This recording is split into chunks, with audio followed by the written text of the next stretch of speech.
Ladies and gentlemen, boys and girls, welcome to another exciting episode of Let's Talk Comics. I am your host, Jim Viscardi. This is the official Image Comics podcast, and this is the show where we go one-on-one with your favorite creators in the business to find out how they got in, why they got in, and what they're still doing in comics and what they've got coming up. My guest today, we are talking to one of the people who literally helped build Image from the ground up. That's right. On my bucket list of Image Comics co-founders to check off, we've marked off another one today, folks. Today, we're talking to Marc Silvestri. Marc Silvestri is not just a name you associate with comics. This man is a pillar of what made comics explode in the 90s and evolve to what it is today. From Cyberforce to Witchblade to what we're going to talk about today, The Darkness, his fingerprints are all over the books that defined an era and inspired generations of artists to pick up a pencil. If you were a longtime listener of this show, you've heard how many people have talked about Top Cow and the legacy that kind of comes with that, right? And so today, we're going to talk about those early Image days. We're going to talk about the chaos. We're going to talk about the camaraderie. And really what it comes down to, and what you've heard a lot throughout the course of this show, is the risk-taking that is needed to push the industry forward, right? And so we talk about that. We talk about what it meant to turn Top Cow from, his piece of the Image pie to shape artists like David Finch and Michael Turner and so many more. Marc is stepping back into the writer's chair with a new volume of The Darkness. And so we're going to dive into the origins of The Darkness, why it still matters, and for him, what it means to bring one of comics' most iconic antiheroes back into the limelight, or out of the darkness, one would say. So if you're ready, I'm ready. Let's talk comics. Marc, welcome. Oh, Jim, man, thanks, bro. That was too kind, but I'll take it. I'll take it. I tell people this, like, hey, if you've done something long enough, you will reach, I think by default, I think it's the law, legendary status, right? So I think that's, but I do appreciate that. We're still here and we're still having fun, right? So this is all good. So I've got to start here. So like normally I do a lot of the, when did you first fall in love with comics, and and how did that all get you there? You have talked that to death enough. We're gonna fast forward a little bit because I would love to talk about early Image and like what got the what those early days were kind of like. And so I guess I'll start here. What maybe stands out the most about that moment to you? Like what did it feel like to kind of take the leap, start something new that like really kind of still sticks with you? What's like the biggest memory when you think back on that? I think, and everyone knows that history, right? And it's like, right. And people have seen the documentaries that have been done over it. It's like, yep. All I can tell you is like, those they don't even scratch the surface, right? You're not even getting past the wax on your car yet. You're not even getting to the clear coat, let alone the paint, right? So, right. I mean, we had legendary meetings right back in the day, and I will remember those forever because everything was crazy, right? I mean, it was just insane. And just a quick shout out to people like yourself and to the fans of comics out there.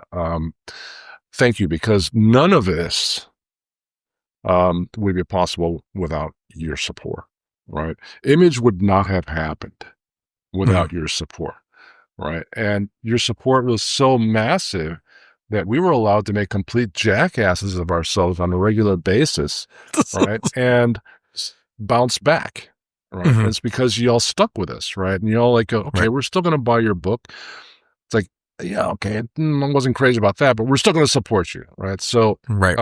So thank you for that, right? And that's why we're here 33 years later with still the same I hesitate sometimes to call it a business model because it's the worst business model in business where, anyone can come to Image Comics, right? And publish your book through us. And 33 years later, you still own your book. You still own your property. We do not have a piece of it, not even a microbe of what you do, right? So that's the kind of legacy that I'm most proud of, is that we didn't create creator ownership right with Image Comics, but what we did is we made it safe. Right. We gave safe haven to creators, because before that, it was massively risky. Right. It's like, yeah, you had guys like Frank Miller getting out there, and they were able to self-publish. But that was Frank Miller. Right. Who wasn't going to buy that? Right. And it's like, for everyone else, it's kind of go, oh, geez. And there were, houses out there that were publishing creator-owned content. Right. But it's still very scary. So because of the fact that it was 7 of us in one shot, and we brought the fans with us that supported us and allowed us to maintain this business model, we made it, and today even more so than back then, it is just a safe place for people who are creative, who want to be able to get their vision unfiltered from their brain into the hands of the fans. Right. And it's like, I think that to me is like, when I look back, I go, aside from all the craziness, right, which it was like, you kind of go back and you go through the filtered lens of like, hey, it was all awesome because it was crazy. And you don't, focus on, you remember them, but you don't focus on the parts that are like, oh my God, this is crazy. As in bad crazy. As in, oh, this is cool crazy. Right. So, but to me, it's like, just the overwhelming response of the fans, right? And the fact that there was a point where you just kind of sat back for a second and you went, this is really going to work. This is working, right? This is going to happen. So it's like, I guess as kind of that time went on, though, right? So like the early days, you're all riding high because it's a big success. But like for you, I have to imagine there's also a new level of added pressure for you to kind of keep up because the expectations are that much greater. And so how, I guess, like looking back at that, like what would today's Mark tell 92 Mark about, what, like how to, like, that it was going to be okay. Right. I was asked this question by someone at a convention who was interviewing like TV stars, right, on the main stage. And he had just finished, and I was just walking behind there on my way back to my table. And eventually he did, interview me. Great guy. Right. But, he stopped me and said, hey, Mr. Silvestri. And I said, oh, hey, I was like, and, when he went through the quick laundry list of like, big, big supporter of Image, all this stuff. It's like, cool. It's like, but if you have a minute, I want to ask you this one question. And he said, he asked, if you could go back, looking from today, if you could tell yourself, like kind of what you're asking now, I was like, yeah. But his question was very direct. Like, would you do anything differently? Right. And my answer to him, which I think fits here to a certain degree, is like, and I didn't even have to think about it. I just said, no, I wouldn't. And the explanation is very simple. And I think this holds true for all of us to a certain degree. But if we had known what we were doing, Image would never have happened. Sure. Right. Image would never have been a success, aside from the support of the fans, which was critical. Right. If we had been business people, right, and some people were better business minded than others. I mean, like, you look at Todd, and it's like, oh, that's how his brain works, right? And so he had a plan, and he was fine. But it's like, for the rest of us, it's like, and even Todd to a certain degree, he learned a lot of lessons along the way. Obviously, we all did, right? Mm-hmm. But if we had all gone in there with a knowledge of being business people or corporate people, more accurately, it wouldn't have worked because we would have been too cautious. We would have been thinking risk averse rather than risk take.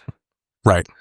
And the whole idea of Image Comics, and the reason why we're the ones who win, is because all of us had that mindset, is that we were risk takers, right? And for me, the timing was perfect because I had been in comics for 10 years. And I had already reached a point in comics where there was nowhere else to go. Right. At that time, I had worked with Chris Claremont on the X-Men and Larry Hama on Wolverine, right? So I was at a point in my career, it was like, and I'd already been in it for 10 years, and now looking back and going, that's nothing, right? It's just been in comics for 40-something years now, but I was ready to go. I was ready. I was out. It's like, nothing was appealing to me beyond what I had already done.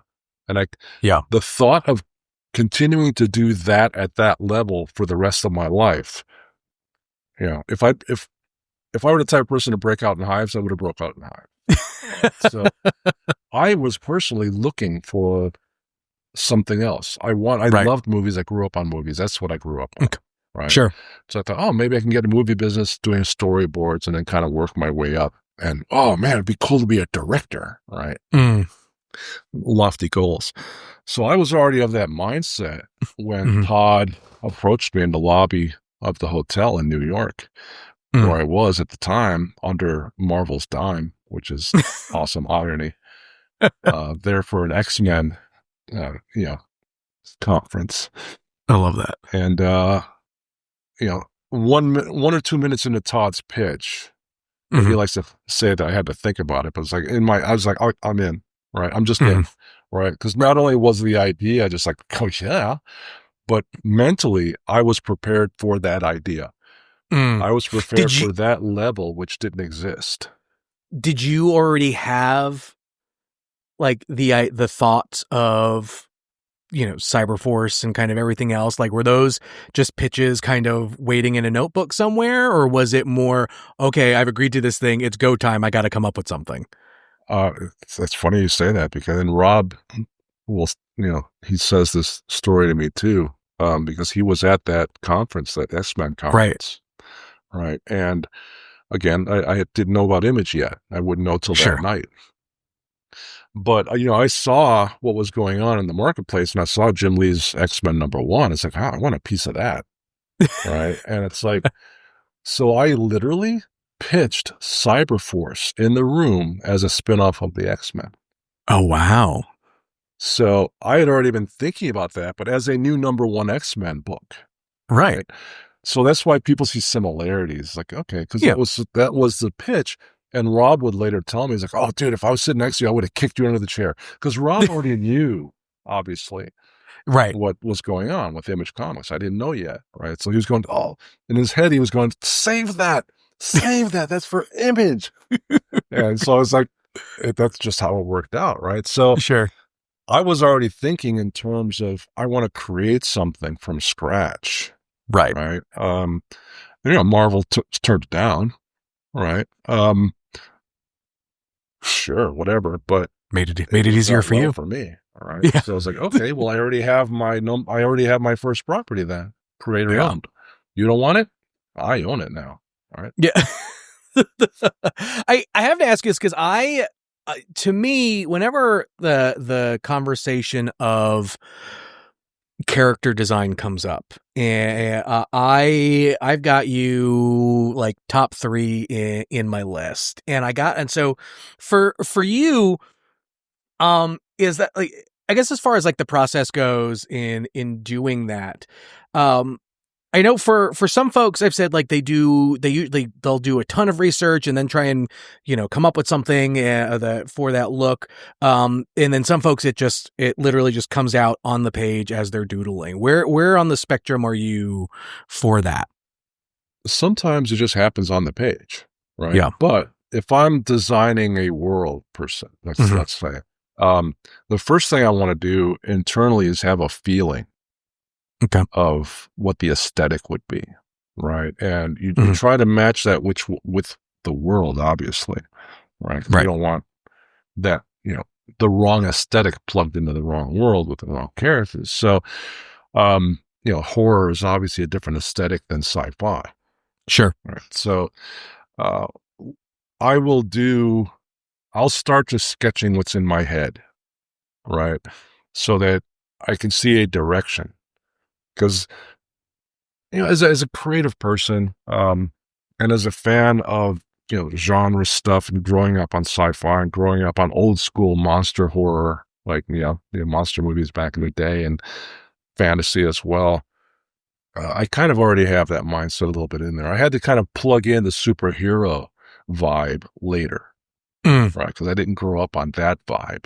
That's full disclosure. Sorry. I didn't grow up on the comic book stuff. That's a story, but my real love, of comic books, other than just illustrators, it really happened once I started to get involved in comics, right? I was like, oh crap, these are awesome, right? But before that, it was like there were comic illustrators that I followed because my cousin was a big comic book collector. I'd go to his house.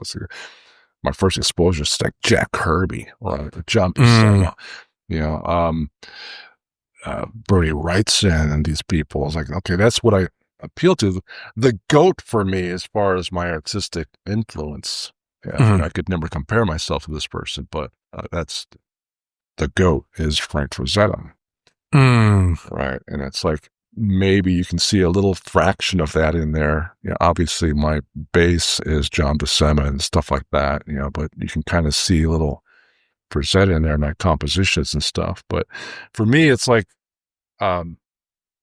the creative process for your characters and what they look like, it's a lot of fun because you're just kind of throwing ideas on paper that are in your head, right? And once I've kind of figured out this is the vibe I'm looking for, this is the feeling I'm looking for, like when I kind of brought Cyberforce back for a little while, I was thinking kind of, this is more than 10 years ago, so I was thinking kind of a hybrid of steampunk stuff, which kind of fit my noodly aesthetic anyway.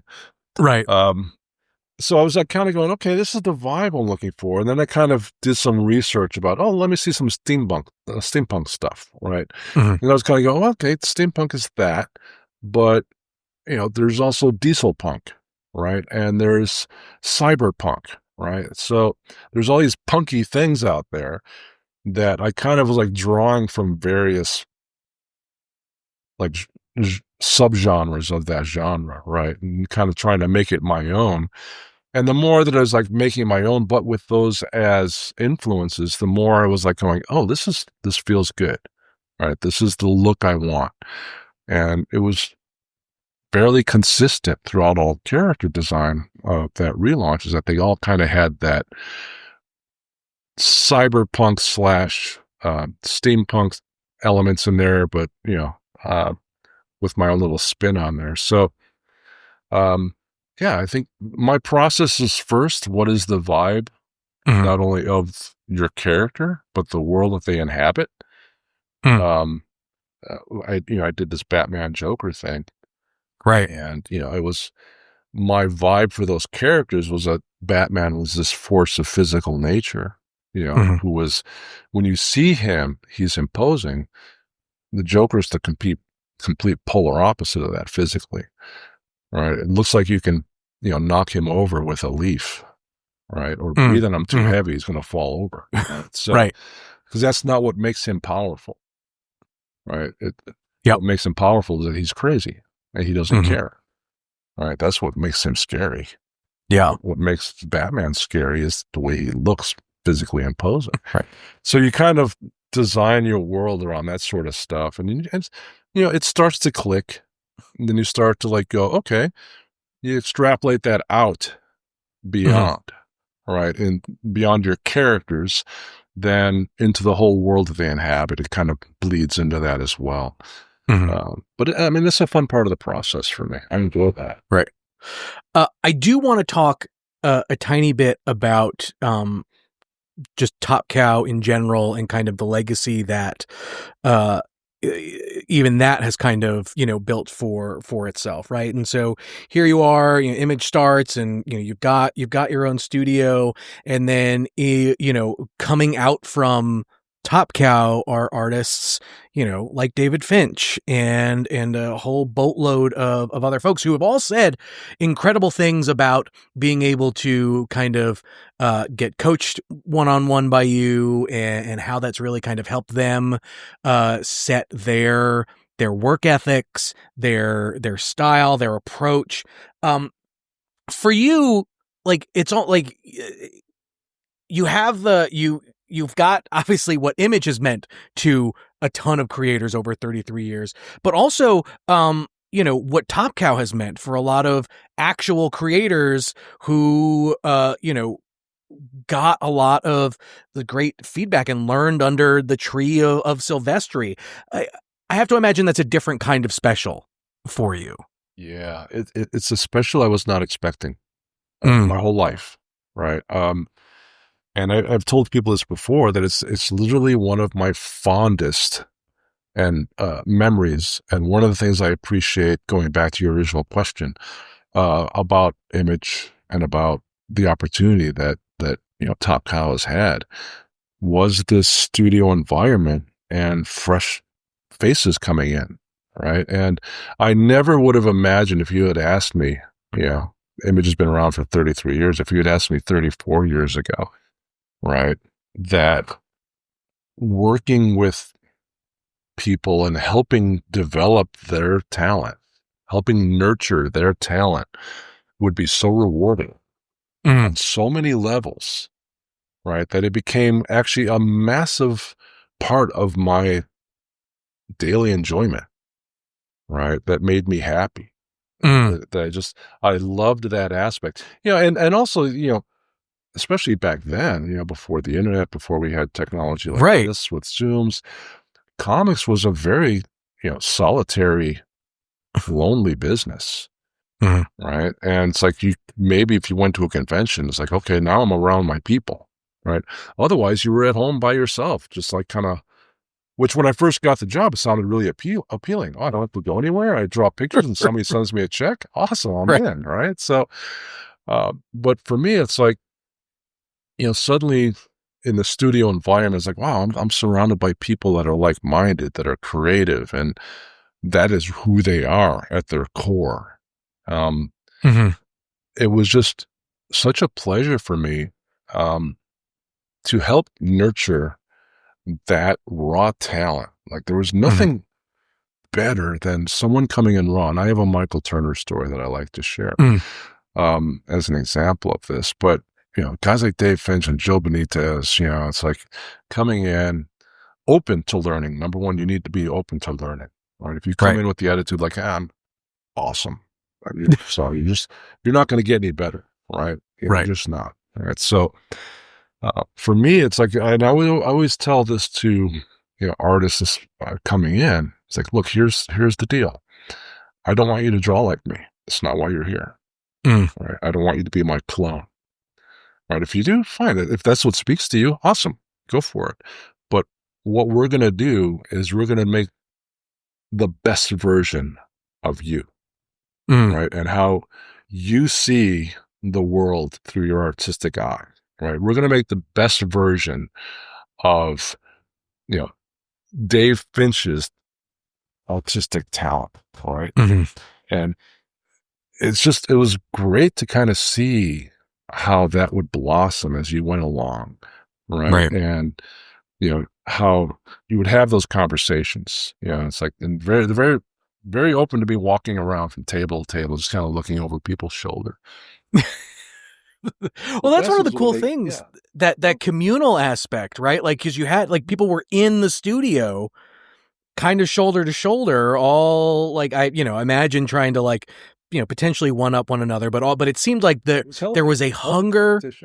That's it. It seemed like there was a hunger to be the best in a very friendly environment.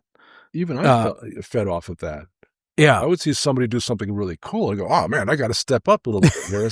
So it was a very healthy competitive environment. Yeah. We all taught each other. We all Mhm. leveled each other up. Right. So it was, I mean, I don't care how many years of schooling you're going to go through. You're not going to learn as fast as that environment was going to teach you. Mm. Right. Because it was a safe place.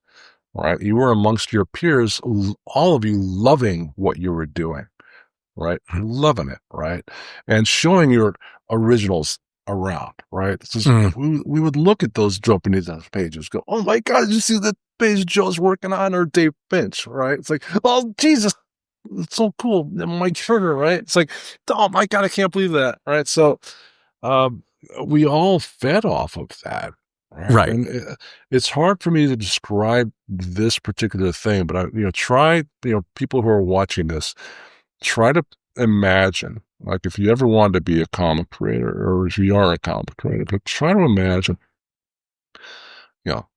walking into Top Cow at midnight on a Tuesday, right? And they're working for playing video games, but working. You've got Dave Finch, you've got Joe Benitez, you've got Michael Turner, you've got Brandon Peterson, you've got you've got Billy Tan, right? You've got this studio full of massively talented individuals just doing their thing, and their thing is comic books.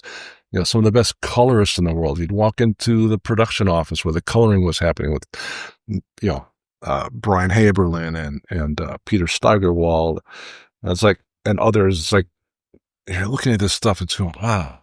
Like I would sometimes walk into that studio and I would just like look around and I would just be gobsmacked. I would just stand there, right? And people like, the hell's wrong with him? Is he having a stroke? Right? It's like, because like it just boggled my mind, right? Because it's like, this is way beyond anything I ever thought was possible just a few years earlier, right? And working with this talent was so rewarding, and seeing their careers take off, and seeing how they mined from influences, whether it's me or whether it's whoever. We all have our influences, but you make them your own somehow. Right?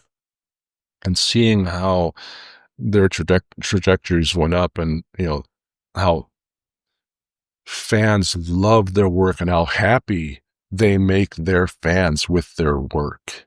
Or I can kind of look back fondly and go, wow, it's like those days where we used to just hang out and talk comics and work on comics, and how open they were to just becoming great. Right. And I can't take all that credit, right? Because all I can do is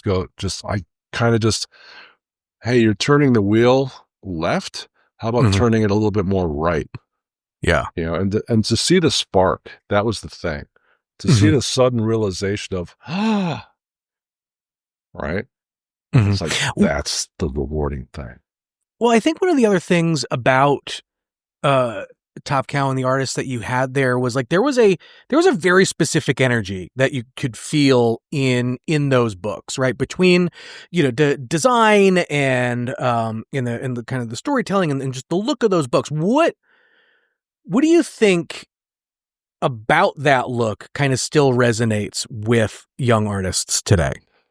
I think what it is, and I tried to incorporate, when I did the Batman thing, I tried to incorporate modern sensibilities of comic storytelling and all that, and character stuff, right? Right. But I wanted to have that, but also wanted to bring in a certain percentage of the old 90s bombast. Right? And I use that term specifically, right? Because there's a lot of people that still go back and, oh, the 90s, geez. It's like, and I get it, right? Because sometimes, you just did a splash page for the hell of it, right? Because, fool, right? Right. A lot of times it was that, you sacrificed the story, right, to do that. So when I did Batman, and my work, now has been doing more and more writing, it's like I pick my targets, right? And the reason I believe that those moments still resonate, and part of it is due to the medium itself, because comics is so very specific. Guys like Jack Kirby they already knew this, right? It's like Walt Simonson, whom I'm a massive fan of. They already knew this, so it's like whether consciously or subconsciously, we're in this very weird space in that we're not film, so it's not passive, right? You're not just sitting there and you're being told everything, visually, audibly, if that's a word. You're being told, right? You are passive.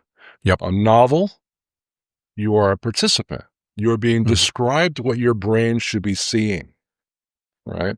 Comics is a complete hybrid of that, right? We are showing you pictures, but those pictures are not moving. Right. All right. So, this is another thing I always told artists when they were coming in. I was like, hey, you draw great. You draw these pretty pictures, but that's not your job. Your job is that you're a storyteller, right? That's your job, right? You are here to entertain people that are going to give you their money, and they're going to take 20 minutes of their life, and they're going to read what you produce, right? So you got to entertain them. You're storytellers. In comic books, you've got these panels, right? They're stagnant. They're not moving. And so what you need to do is you need to play a little trick on the reader. Those two panels, you need to make their brain connect what's happening in that border between those two panels, right? So that's where the trick comes from, right? That's where we're different than everything else out there, right? Is that we have to create energy and movement in a stagnant two-dimensional medium. Right? So that was a big part of teaching.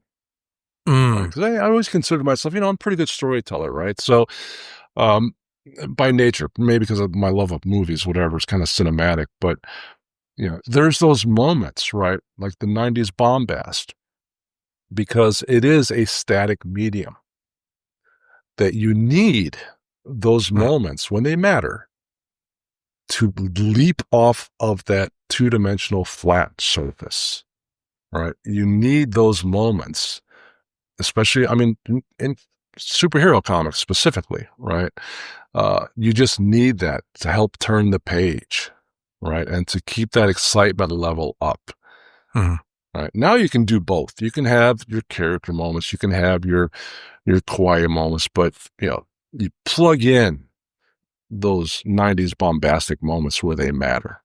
Right? So people respond to the splash page. I was going to say, what do you think is maybe the biggest misconception new creators have when it comes to pacing? Because that's inevitably what I think we're kind of circling here, is that when you say like movies, like it's all happening in front of you, you can't control that pace. Books, you kind of control the pace, but I don't think there's any kind of pace control like when you're reading a comic, right? Like the reader is kind of controlling when they turn the page, but it's based on how that page is kind of laid out and done, that you have a measure of that control. Yeah, you can manipulate that. And manipulate's a bad word, but it is a necessary part of telling a good comic book story, because you do have to a certain degree, take control of when they turn that page. Otherwise, they're not going to be entertained. Right. If they're just turning the page, you lost them, right? You shouldn't just be turning the page like this, right? It's like you need to pick your moments. And, when you're writing, your scenes should only be certain length of, don't spend more than 4 or 5 pages in a scene, right? Right. Unless it's like this big action set piece, right? Right. And you want to throw in those double pagers and all that stuff because it's in the service of the action, right? That's where you can go all like Michael Bay. But you are in control of how, and I do remind me, I have a little, funny story that can use as a comparison, but you are in control of how that person, how their eye flows across the page, how quickly it flows across the page, and what moments on that page you want to stick in their mind. And that's subconscious. You don't want them to stop and look at that panel, right? Because then you've lost them. If it's a pretty panel, so if you're an artist who draws a lot of crap in there and it's pretty stuff, hey, people go back and look, oh, I want to look at that again. Right? But if they have to stop for a split second or more and go, huh? You lost them. Right. So you need clarity, you need energy, right? Even when people are standing still, I could say I'm very conscious of that when I draw these days, especially when I ink my own stuff. It's very line heavy and rendery and all that stuff. And it's all in the service of leading the reader's eye to a specific point. Right. It's like, and it's just noise that you're not really conscious of, you know, because you always want to keep your eye on the money there. Right. But, you know, this vertical panels, like staccato vertical panels, you know, that slows the reader down, right? Yep. Horizontal panels speeds the reader up, right? So you want to pick your spots, so like where you want that to happen. You have to open your page at a certain point in that scene, right? And best case scenario is it answers the question of the last panel on the page before. Right. So you want to leave that last panel as a little mini cliffhanger. Right. It doesn't have to be a cliffhanger or anything like, but it needs to lead you to turn the page. And then that first panel is your answer to that last panel.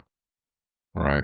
And then you kind of pick again, if it's the last panel on that page, that's even better. Right. That pick your targets. That's the panel that matters. Right. So, and it's all very complex sounding, and it is because when you are a comic artist / writer, whatever that is, you as opposed to in film, unless you're an auteur who does everything, you are wearing all the hats. Right. You are the set designer. You are the costume designer. You are the concept artist. Right. You are the casting director. You know, you're the lighting guy, you're the cinematographer, you're the director, you're all of that stuff on every single page and every single panel. All right. And also, aside from all that, your page has to be aesthetically pleasing. Your page has to work as a composition. You have to take 5, 6, 7 panels of separate pieces of artwork and make them comfortable to the reader's eye as if they were looking at a single piece. Right? So you have to watch your tangents from panel to panel. Like my biggest pet peeve, I was just talking about this on another podcast, my biggest pet peeve is bad composition. Right? I don't care how technically good you are. Sure. With like paintbrushes or whatever your medium is. If you screw up your composition and it's full of tangents, you've lost me. And I don't want to even talk to you. And it's like there's people who've made a massive career, and it's like I look at that work and go, "Oh my God, it's driving me fucking crazy." All right, I'm sorry for the language. I apologize. You're fine. It's fine. But that's how much it matters to me, right? Because if you do not have that, then I don't care how much crap you put on top of it. What makes good composition? You know, it's like it's focus. Right. It's focused and it's avoiding all your tangents, right? Because tangents, what happens is when you make a shape that shouldn't be touching another shape, you've created a new shape unconsciously, right? And I see this in certain artists all the time. It's like, don't you see what you just did there? Right. Like I'm always turning my page around so I make sure there's no tangents. And if something's not working for me, and it's like, I'm struggling, but I keep fighting it because like, I gotta get this page done, whatever. It's like, oh man, what is it? It'll always come back to the composition sucks, right? I didn't start with the right foundation and I'm trying to fix it, right? So you get caught in the fixing rather than, okay, the reason why my car is not moving is because the tire is flat, not because it's the wrong color, right? So you need that compositional thing. You guys like Frazetta, right? It's like he was the master, the goat of composition, right? It's like it didn't matter how, if he was in the mood to be detailed around the main character, your eye always went to the money.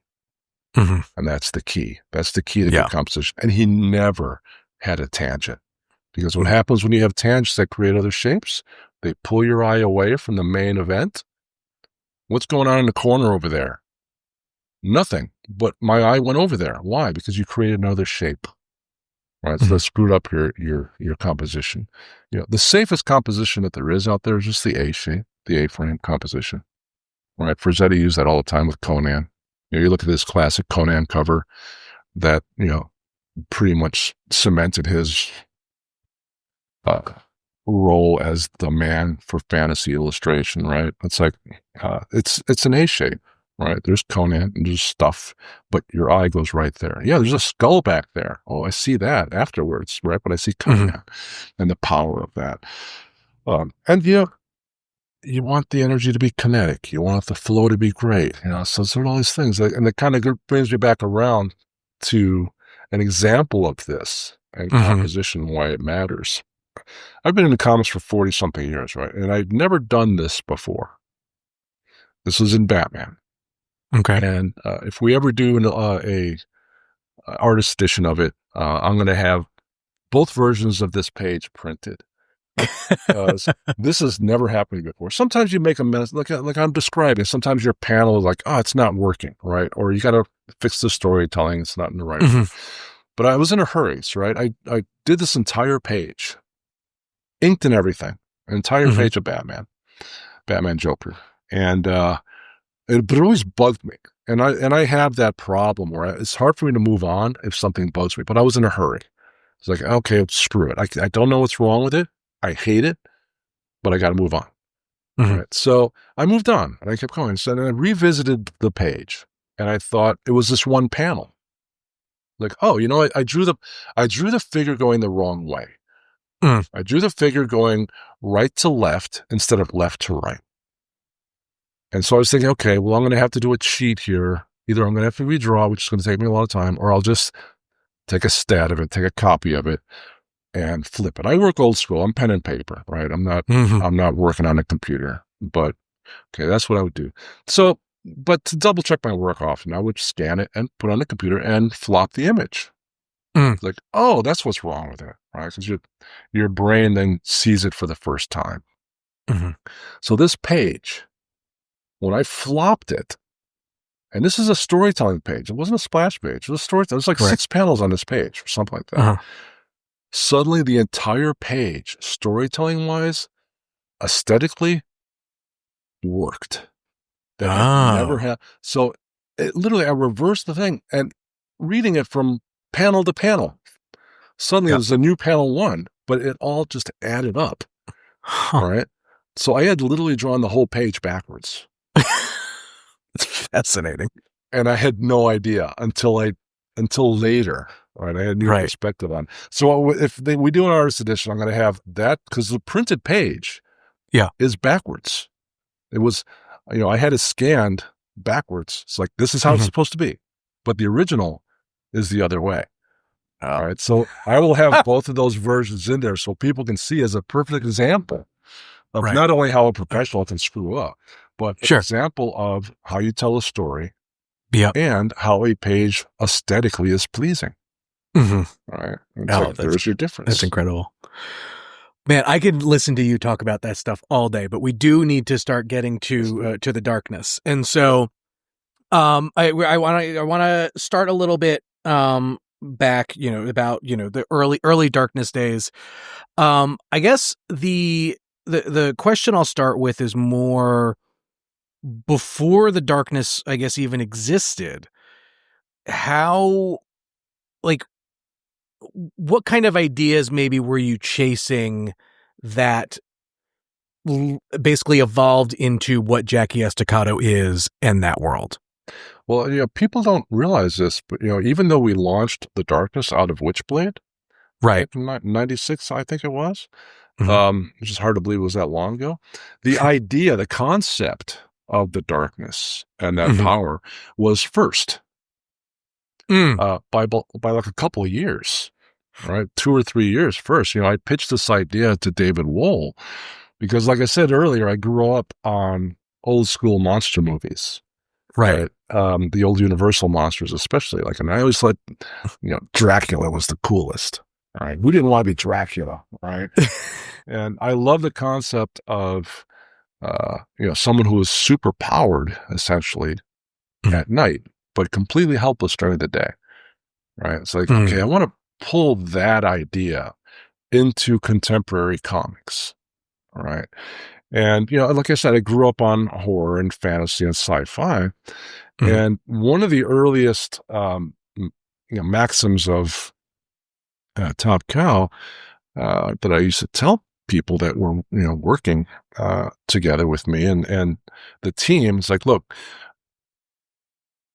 don't do what Marvel and DC are doing, right? Nobody needs to see another Spider-Man. It's already done, right? Right. Let's do what they are not doing. Like, obviously, Cyberforce influences were born of what I was known for, right? Jim did the same thing, and so did Rob, right? It's like we were known for that, so it was a safe bet to bring that with us, right? And I think that helped bring the fan base with us. So, okay, fine, but what aren't they doing? Well, they don't care about the supernatural. They don't care about that, all right? And when Witchblade was created, it's like well, Marvel's never going to do that. Right. DC has Wonder Woman. They don't care. They don't know what to do with her. Right. So I was like, well, let's do that. So when I was thinking of the Darkness, and when I pitched it to David Wall, I was like, Marvel and DC will never do this character. Right.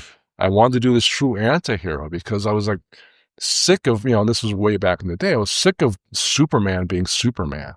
Right. He was not interesting to me because he was too super. And not only powered, but as a being, he was just perfect. Right. And I've always been fascinated by anti-heroes as well, just in general, which Jackie is a quintessential anti-hero because, a hero like Captain America, Superman, Wonder Woman, they just innately do the right thing. That's who they are. Right? They are self-sacrificing by nature and by nurture. Right? The thing that is so interesting about Jackie, and I'm going to really hit that hard in this new series, is that he's betrayed by his nurture. Right? And I really want to focus on making Jackie relatable. He's still this badass killer. And that's not going to go away because that's what people love about him. Right? And we'll get more into like that.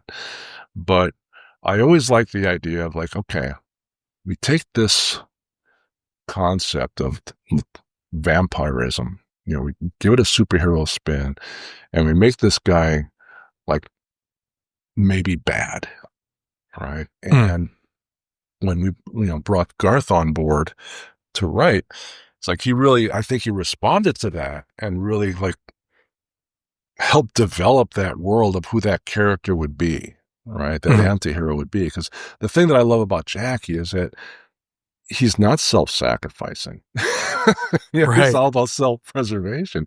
He does the right thing simply because in that moment, it's probably the best thing for himself.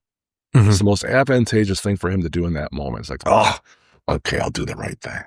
Right. So that's the kind of stuff that appealed me about that character. And, along with the fact that, we can have him do anything because it's supernatural. Right. It's not even sci-fi, which has certain weird rules, but there's rules. Supernatural, it can be anything you want. All right. So it's like I really wanted to focus on, and I could play with the horror stuff that I grew up on. Right? Yeah. And well, then there's also the blended crime drama that's also mixed in with it. Well, which I think like that's the piece that kind of really grounds it for folks because that's, I don't want to say the most relatable, but it is, the kind of thing that, it's just kind of human. Yeah, it's human. Yeah, it's human, right. It's like it just happens to be criminal human, but it's human. I mean, people understand it, like you said. Doesn't mean they're going to go out and be a criminal, but they get where it comes from, right? To a certain degree, right? And part of Jackie's new world that we're going to be launching here is really exploring those aspects, right? And really exploring the nature versus nurture part of Jackie Estacado, right? And good. What do you feel you've learned about Jackie since kind of coming back to him? I think, I had a great time writing the Batman stuff. So I want to do more of this stuff. And Jackie's my favorite character. Darkness is my favorite character. And it's like, okay, there's things that I think have never been mined with him. Right? And it's like, at first I was thinking, okay, this is a reboot because everyone loves that term, right? But then I thought, wait, because I was like, kind of going in all these directions on my writing pads. Like, okay, where could we go? This is a brand new Jackie. It's like every time I veered off in a direction, I went, that's not Jackie Estacado, right? That's not Darkness. And one thing I really hate when people kind of reboot shit. Sorry, again, language. You're good. And we were careful about this with Witchblade as well. It's like, don't change the character that people love, right? Don't take those aspects away that people gravitated towards just because you want something different, right? So I kept coming back to, oh, wait. It's like Superman is like, okay, he came from his planet. His parents sent him off on a rocket. And the planet blew up. He landed in a cornfield and was raised by the world's greatest foster parents. That's Superman, right? You don't change that, right? Batman's parents were killed in an alley, right? So his whole life is based on revenge, right? So that's what he is. So with Jackie, it's like, okay, number one, I want to make sure that I stay true to who the character is, and I stay true to the fans that have supported him since 1996, right? So I kept coming back to, you know what? I'm just going to keep this origin. So the first issue will be familiar, obviously, when people pick it up, who are long-term readers. And it's a perfect jumping on point for new readers because it is a number one. You are being introduced to Jackie. But I want to assure people that are long-term fans, you will recognize this as Jackie Estacado, right? He is this hitman. He is this badass. He is a stone-cold killer when we meet him, right? He is,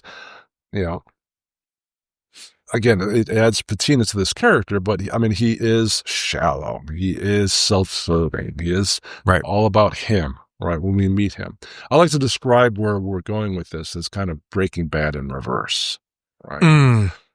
Now, keep in mind, Jackie's never going to be the good guy, right? Because that betrays who he is. But we are going to layer in more to him. Right, we are going to show where he comes from and give the reader an idea that he never really had a chance. He was betrayed by the universe as having this curse and betrayed by his upbringing because the people who knew who he was going to be had to make sure that he was an awful human being. Because you cannot wield this natural force, this force of nature of darkness, right? Which we're all made of. And I lean into this, right? That we're all made of darkness. Because one of the best lines from Jeff Goldblum in Jurassic Park was, life finds a way. And it doesn't care how we feel, right? Life is an a-hole, right? It doesn't care about us, right? It just wants to get on with everything. And that's what the darkness is. And we're all made of that. And the difference between, that dark evil is our moral compass. Right. So the darkness being a big part of it, which is opposed to the light, which, the Angelus is another favorite character that I'm bringing back, and people are going to see that we're doing more with that character.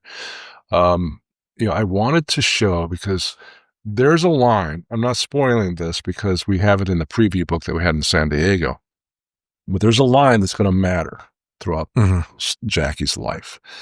And we open the issue with, the past, and we see Jackie's dad, and just sets the tone for the whole book. But he's having sex with this woman, right? That who knows who she is. Right? He doesn't even know who she was, him. But he's having sex with her, and he's not enjoying himself, right? Because he's on a mission, right? And Sonatine, who we're bringing back as well, and also going to be having some fun with that character, he busts in a second too late. And he goes, did you think you could hide from me? I was like, the hell have you done, you fool? And Jackie's father turns to him as he starts dissolving. And he goes, created a better man than me. Good luck, you son of a bitch. And he died. Right? So that's going to be the thing, because Jackie, what I find so interesting about him, and we'll be exploring this without stopping the action. And like, he's not a navel gazer, right? So don't worry about it. But it's going to really add to the story. I want to let people know that. They're going to have to trust me on this one. But his greatest fear, I think, is unique in comics, and that his greatest fear deep inside, because you can't be who he is and be a good person. You can't be a killer and be a good person. But that's all he knows. Mm-hmm. So his greatest fear is somewhere deep inside, is he a good person? Because what would he do with that? Right. What would he do with that realization? It would throw his entire existence out of whack. Right. So that's a deep-seated fear in him. So we're going to play with themes like that. The betrayal that he has to face, not only from the universe giving him this, but his father. He's going to have massive daddy issues here, which are going to play out really well. It's like, once he realizes what happened to him, he's going to be really mad that somebody would give him this curse. Like, he would go, at a point where we'd start to get realizations of, like, other than just his needs. Like, I would never do that. I would never have a child to do that to them. I would never burden him with this, and it'll come into play later. Right. So, and then betrayed by the people who raised him, right? Who never gave him a chance to be a good person. They never encouraged him to follow his dreams or just treat people right. They needed a wielder of evil. They needed a bad person. So Jackie's going to start realizing all this stuff as he moves forward. That being said, you can't necessarily teach an old dog all the new tricks, right? So he is always going to be this guy that will shred when he needs to shred. And he's going to need to shred all the time. Every issue, trust me, folks. It's, the darkness is going to come out. They're going to be ripping things apart because there's going to be blood everywhere. But hopefully it's all for a purpose, right, and a reason. Plus, his civilian life. Again, this kind of goes to the weird relatable part, right? So not only is he going to start discovering stuff about himself that we can relate to as readers, the daddy issues and the nature versus nurture type stuff, because who doesn't have those problems, right? Right. But also the fact that he's still a mobster, and he still has that aspect of his life that he has to maintain, aside from all this supernatural crap that's now hit him. All right. But again, it's been 30 years since The Darkness came out. The world has changed.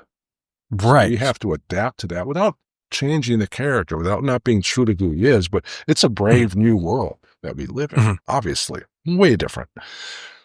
So like in the case of his mob stuff, not just for lack of a better term, the idea of the quaint idea of the New Jersey mob family just won't fly anymore, right? It's global.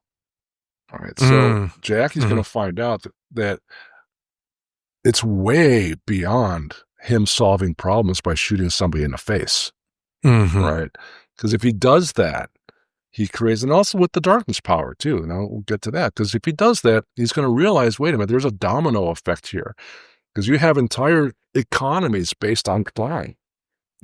That if that crime didn't exist anymore, that whole part of that economy could collapse. Right? And it's like, I'm going to play with those things. And I think people are going to go, what? But they're also going to be intrigued by that. Right? So, with Jackie, it's like he's going to find, he's like, oh my God, okay, I've got to run this empire now that truly needs to be an empire. Oh, and I have this darkness crap that I also have to deal with on its own level. So one of the things that, always kind of made me feel a little like,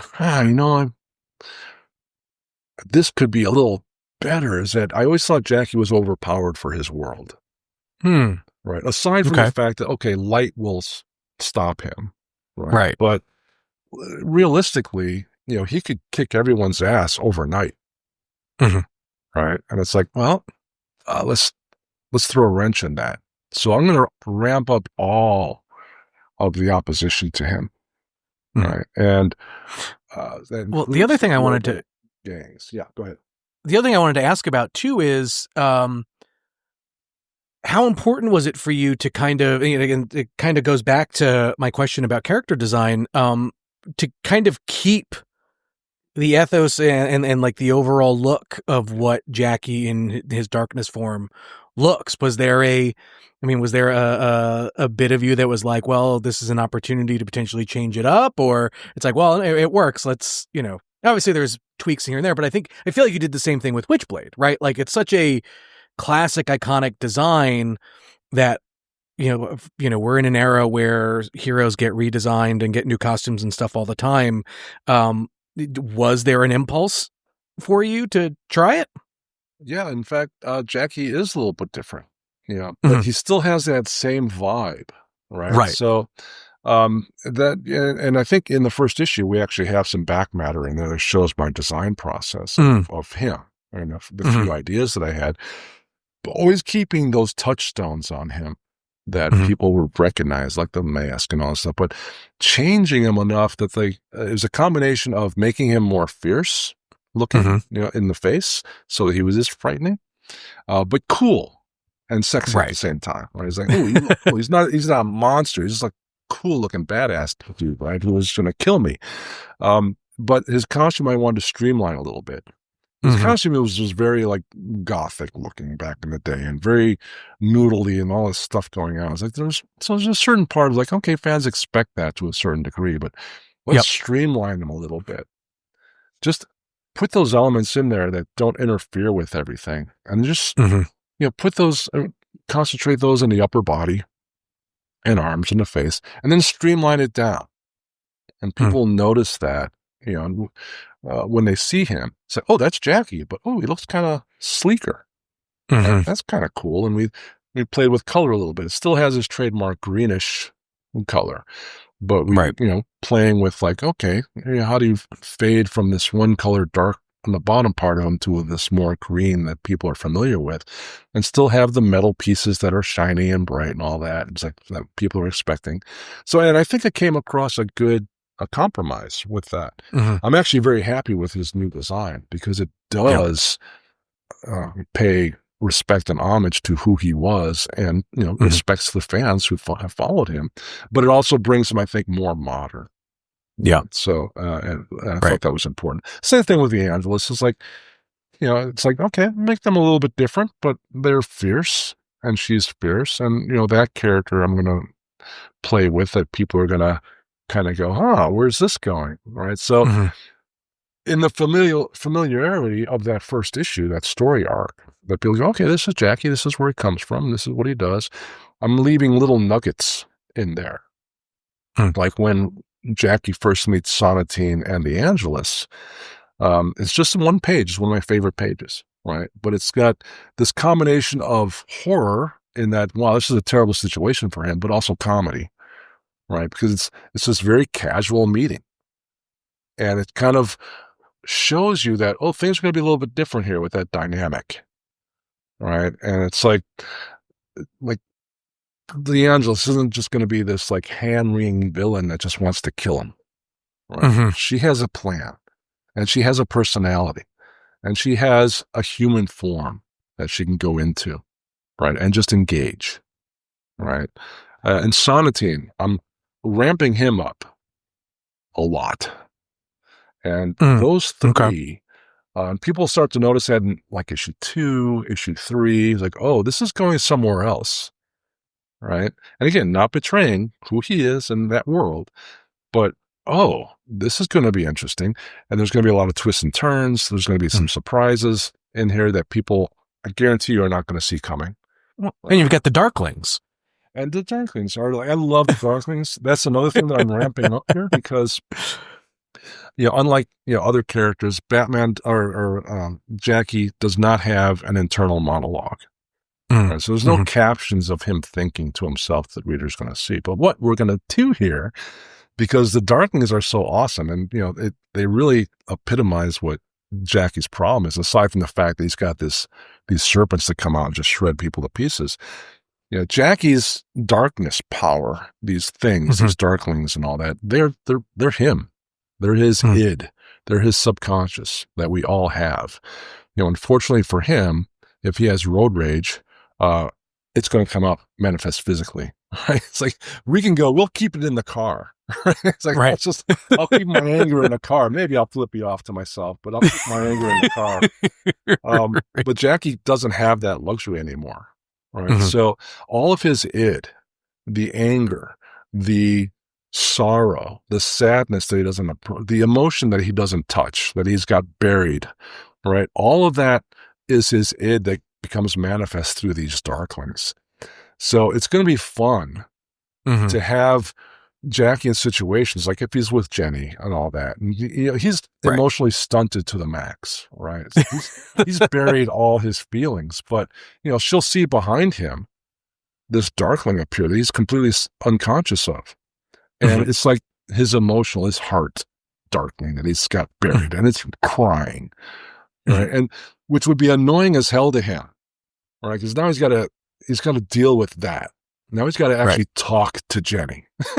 He's got to express his feelings about her because that thing just told her, oh, there's something he's not telling you. He feels this way about you and he just can't say it. Right. So that's the kind of stuff that makes this character so unique is we have these darklings that are both funny and savage, right? Because they're all part of his subconscious, right? So they will be popping up at opportune times that help him. Like Zach, the main darkling, is kind of his vicious little Yoda.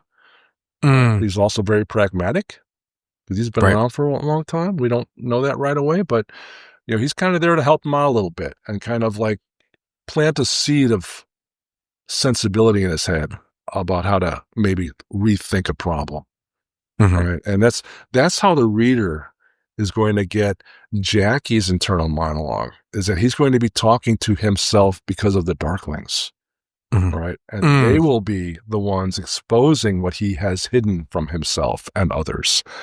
So there's going to, as you can imagine, there's that's ripe for comic relief, right? And for horror. Yeah, for sure. The Darkness is a character that has such a I don't want to say unique legacy in that, right? Like ever since his inception in the 90s to kind of where we are today, like there are certain eras of the Darkness where there's everything that you guys did kind of in the beginning, which then kind of led to the stuff that kind of blew the world up and grew it a little bit when you had doing a lot of the Broken Trinity stuff. But then you had a lot of people come to the character via something like the video games that came out. And so there's folks who came in that way. And then, now, we've got a Darkness kind of for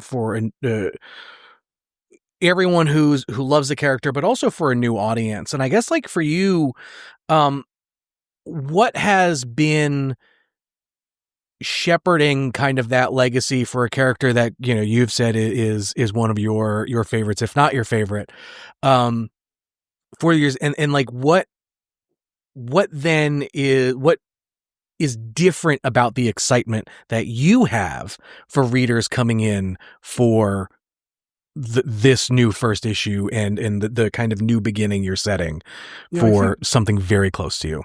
Yeah, I mean, it's and you mentioned, there's a lot of canon there, right? And I'm not going to ignore the good stuff. There's a lot of good stuff in there, but I'm also not going to force new readers to go back and read 100 issues of Darkness, right? So this is a brand new start. Right? If they want to, I hope so. That'd be cool. It's let's see where this was before, right? Because this is a cool character. Like we had, a lot of people bring the video games to me to sign at conventions and stuff. It's then I started reading the comic book, right? It's that's cool, right? So for me, it's again, establishing through this first issue. It's a double-sized issue. Ed Bennis did a fantastic job on it. Again, very familiar, but a little Easter eggs and little hints that we're going elsewhere. That's where you're going to see those, right? For long-term readers. For the new people, it's no, you don't have to go back. Here it is. Issue number 1. Keep going forward if that's what you want to do. More power to you if you want to go back. Yeah, please do. All right. But we're moving forward, and the new directions, again, kind of like what I was saying, I want to delve deeper, again, without hurting the pacing, without slowing anything down, without having Jackie just sit there and going, why am I like this? All right. Because for me, it's like your character drives the action. Sure. Right? Your character drives the plot. And it's always going to be the case. Jackie makes bad decisions, especially at the beginning, right? So that's always going to create a problem for him. It's always going to drive the plot forward, right? He'll make good decisions. Well, maybe not good, but correct decisions in a certain circumstance. But it will always drive it forward. And I really want to delve deeper into these, into who he is and where he comes from, again, without being burdensome.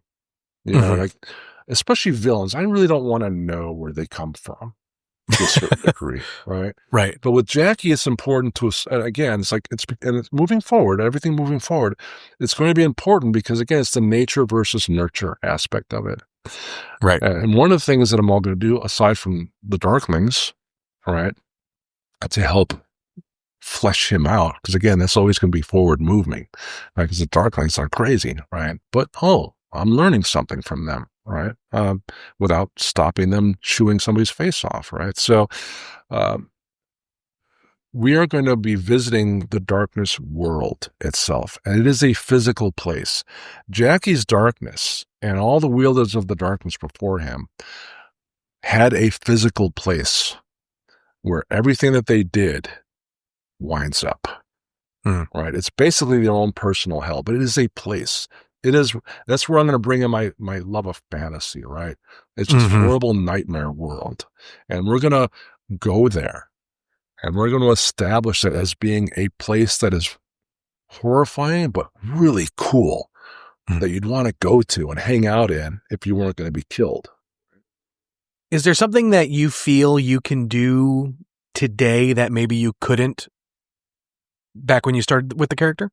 I think people today do want to learn more about motivations, right? So you can bring in that 90s bombast, right? And you can bring in the chaos, because that's what the darkness is. It's chaos.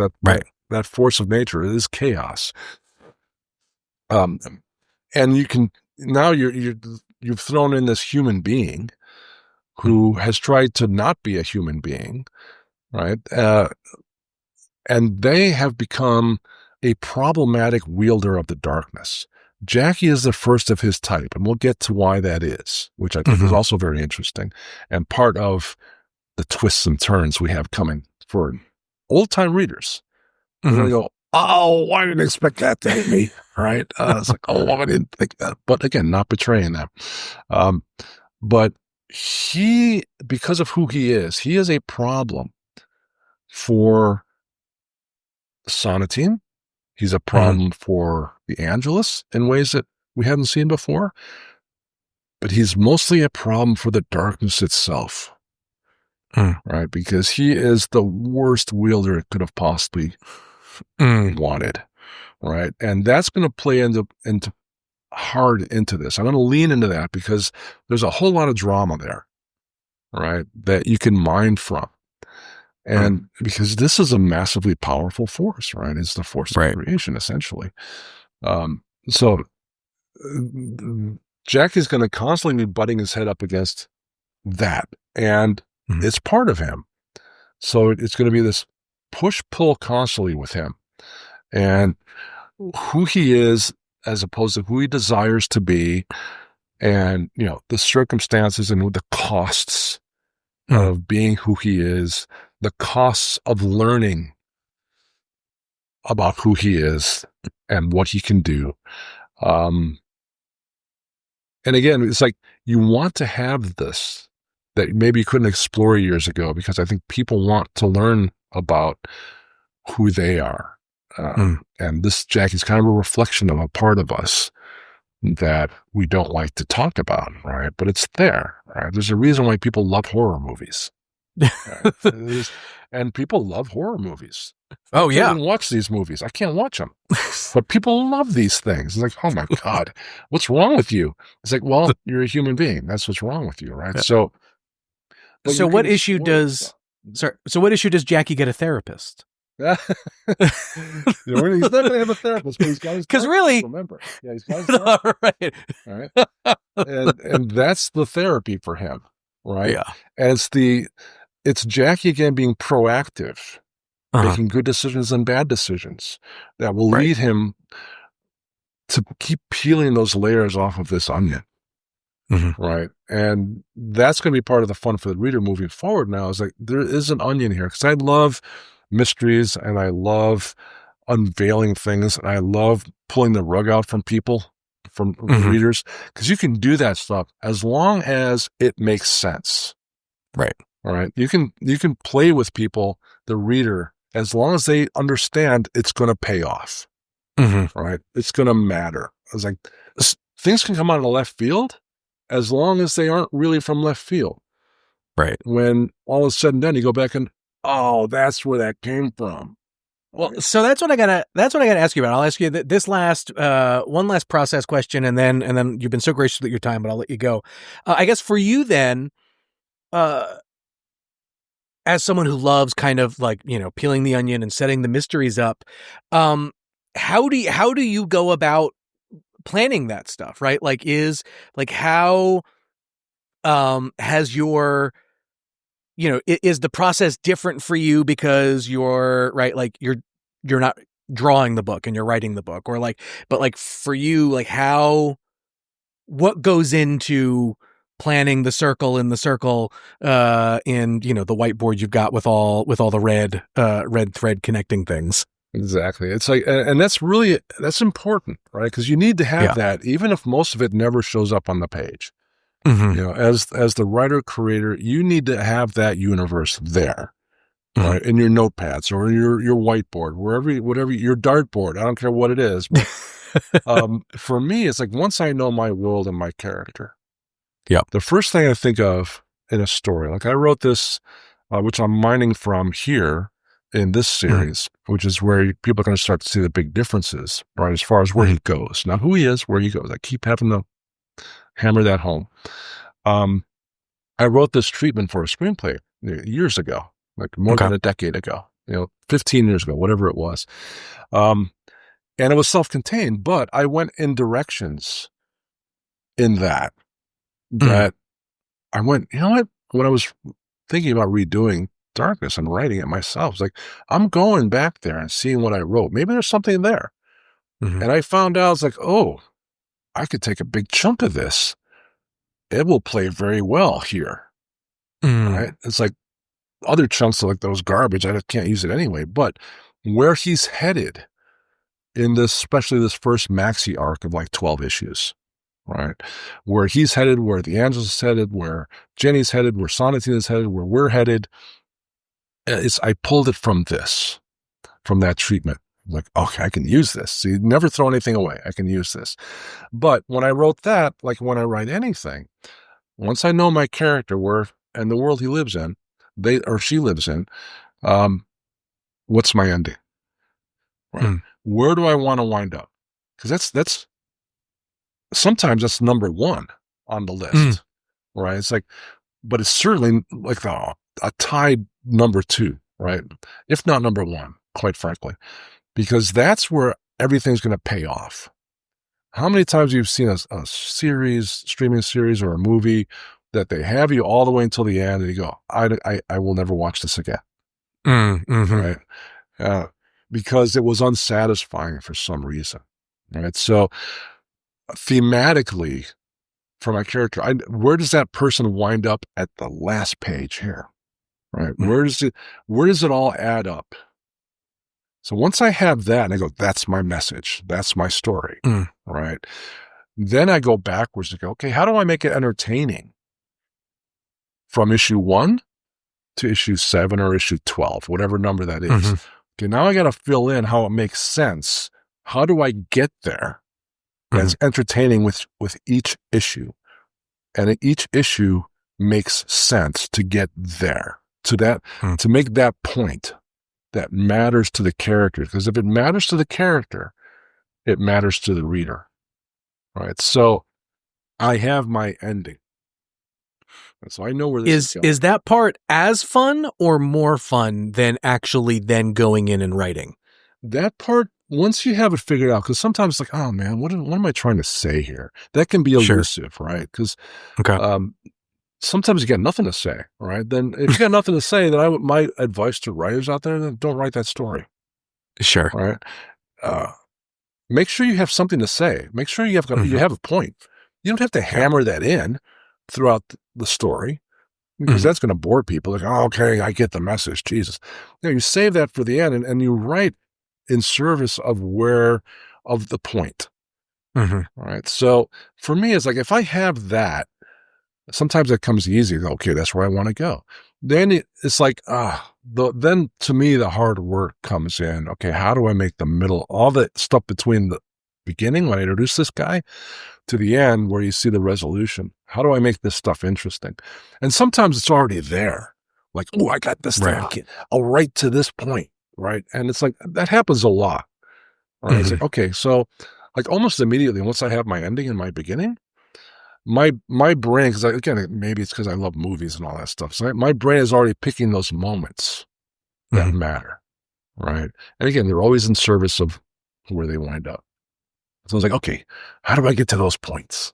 Right? And then you kind of go, all right, that's cool, but even those things have to matter, right? So they all go back to the only reason why it would matter is it matters to your character, right? So you're always like having to service that, right? So when I write, I'm very cognizant of that, right? So that's why I have like several drafts, because ideas come to you as you're writing and you're filling in that huge gap between the beginning and the end, right? And you go, oh, okay, cool. Oh, all right, I better seed this earlier.